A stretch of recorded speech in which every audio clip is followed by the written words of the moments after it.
Le groupe SOS, c'est un groupe d'entrepreneuriat social, 13 000 salariés, 700 millions d'euros de chiffre d'affaires, 70% de ce chiffre d'affaires fait dans un secteur concurrentiel, 5 grands secteurs d'intervention, la santé, les seniors, la jeunesse, la solidarité et l'emploi. Nous essayons de mettre une logique économique réelle au service de l'intérêt général.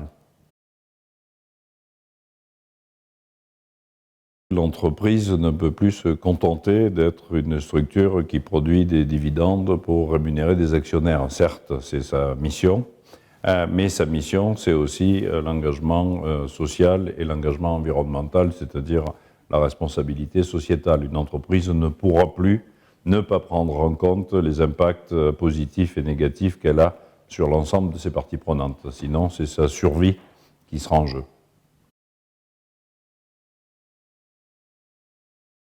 La RSE, c'est ce qui fonde l'existence de nos entreprises, c'est-à-dire qu'une entreprise sociale et solidaire, elle a l'obligation en permanence de vérifier son impact social, son impact économique et son impact environnemental.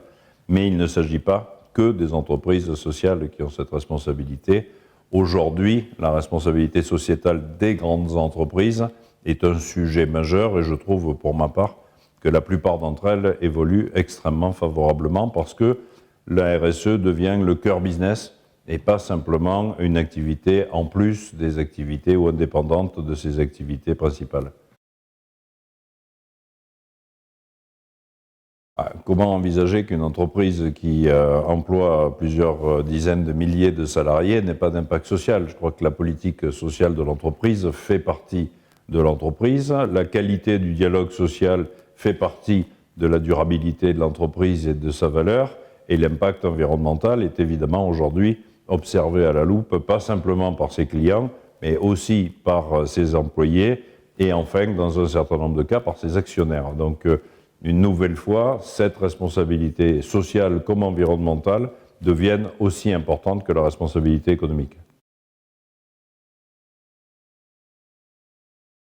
À partir du moment où le délit est sanctionné, je trouve que ça ne fera qu'engager l'ensemble de ces constructeurs à prendre en compte ces impacts qui, quelquefois, sont négligés. Donc, j'ai une tendance naturelle à voir le verre à moitié plein. Je pense que ça permettra à Volkswagen d'être plus vertueux dans l'avenir. L'accueil des peuples en difficulté est une tradition dont la France peut s'enorgueillir et je pense que nous avons à perpétuer cette tradition du droit d'asile sur notre pays. Le groupe SOS s'y engage de 3 manières. D'abord dans l'urgence, nous avons travaillé avec les pouvoirs publics et particulièrement la préfecture de Paris et d'Île-de-France pour accueillir ceux qui étaient les premiers arrivés, mettre en place des solutions d'urgence pour faire en sorte qu'ils ne soient pas sous les ponts, avec d'autres associations, évidemment.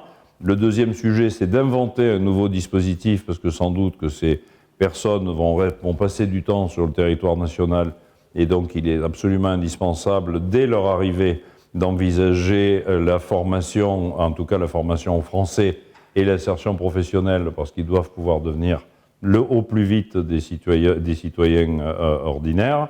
Je pense que c'est une chance pour notre pays, parce que la diversité est toujours une chance. Je pense en particulier que les Syriens ont démontré depuis des années en Jordanie leur capacité d'entreprendre, de créer des business. C'est un peuple très entrepreneurial et si nous réunissons les conditions pour leur permettre d'entreprendre, ils amèneront de la richesse à ce pays.